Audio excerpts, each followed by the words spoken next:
आगामी 2027 चुनाव को लेकर आम आदमी पार्टी द्वारा की जा रही तैयारी के बारे में जानकारी देते हुए पार्टी के राष्ट्रीय परिषद के सदस्य योगेश दहिया ने बताया कि जी योगेश दहिया जी, आपका हमारे चैनल पर हार्दिक स्वागत है।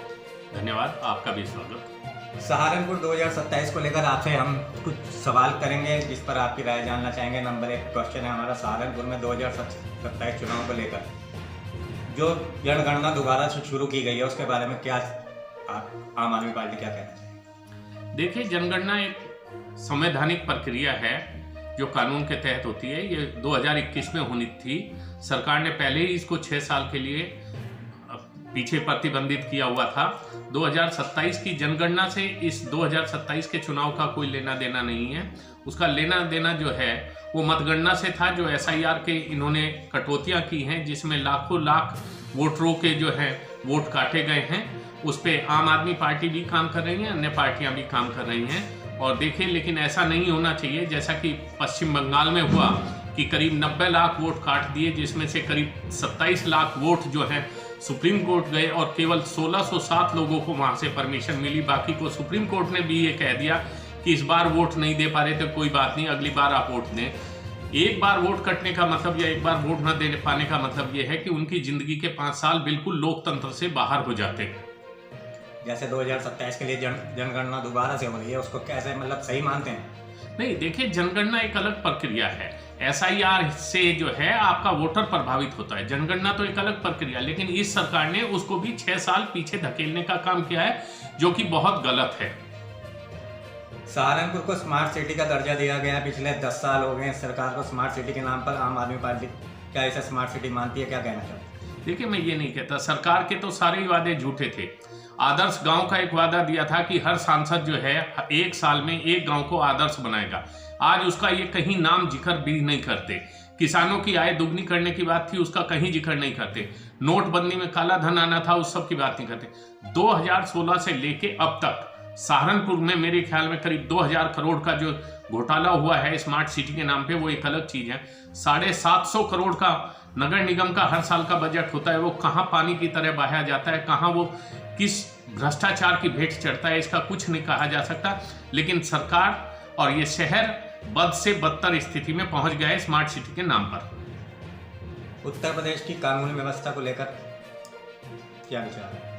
देखिए, कहने को आप कुछ ही कहे जाए, चाहे आप बुलडोजर राज कहें, चाहे आप ये कहें कि रात के 12 बजे भी यहाँ महिला सुरक्षित है। हालात सबके सामने हैं। आज जब लखनऊ में हमारी महिलाएं सुरक्षित नहीं हैं और जब ब्रजभूषण सिंह जैसे सांसद यहाँ पर आज भी हैं और संसद में 47 BJP के सांसद ऐसे हैं जिन पर गंभीर आरोप है, तो क्या कानून व्यवस्था आप करेंगे? क्या आप कहना चाहेंगे? आज हर थाना, हर चौकी भ्रष्टाचार की भेंट चढ़ा हुआ है। आम आदमी पार्टी का क्या विजन है, क्या उपलब्धियां हैं जो आम आदमी पार्टी उत्तर प्रदेश में अपना जनाधार देखना चाह रही है? क्या विजन है, क्या कार्य किया?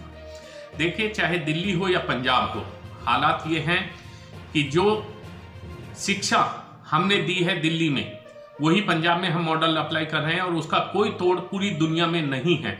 अमेरिका के राष्ट्रपति की पत्नी भी आकर दिल्ली में केजरीवाल का मॉडल देखना चाहती थी। जो स्वास्थ्य का मॉडल हम लोगों ने दिल्ली में दिया था, पंजाब में भी, यहाँ तक कि वहाँ तो हमने बगैर आयुष्मान कार्ड के भी ये कह दिया कि मुख्यमंत्री की स्वास्थ्य योजना के तहत कोई भी नागरिक जो पंजाब का है वो 10 लाख रुपए तक अपना इलाज फ्री करा सकता है।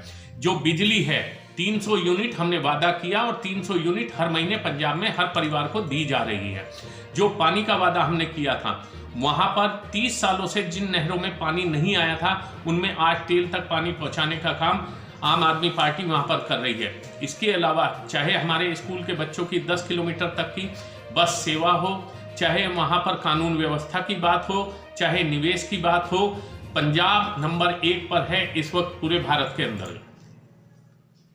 आपकी विधानसभा सीट 2027 में कौन सी रहेगी अगर आप चुनाव लड़ने के इच्छुक हैं तो? देखिए, वैसे मैं लोकसभा भी लड़ता हूं और विधानसभा में मैं सहारनपुर देहात से लड़ूंगा, क्योंकि सहारनपुर देहात के जो चारों किनारे हैं वो नगर को बीच में अंदर लेते हैं और 5 विधानसभाएं इसके बाहर लगती हैं, यानी कि करीब करीब पूरा जनपद सहारनपुर में उसका प्रभाव पड़ता है।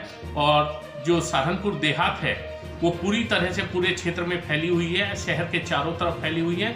वहाँ पर एक सामाजिक ताना बाना ऐसा है कि वहाँ किसी का वर्चस्व नहीं है।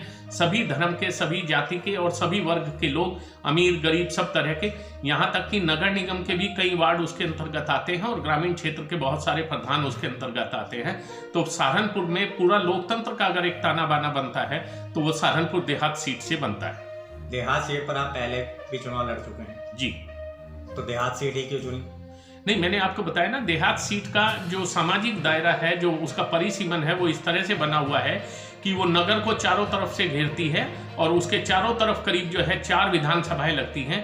तो लोकसभा के लिए जो जरूरी है कि पूरे जिले में हम प्रचार करें, वो उसमें जो है वो ताना बाना बिल्कुल सही बैठता है। सामाजिक दायरा भी उसमें जो है सब है कि उसमें किसी का वर्चस्व नहीं है और पूरे लोकतांत्रिक तरीके से वो एक सीट, लोकतांत्रिक सीट दिखाई देती है।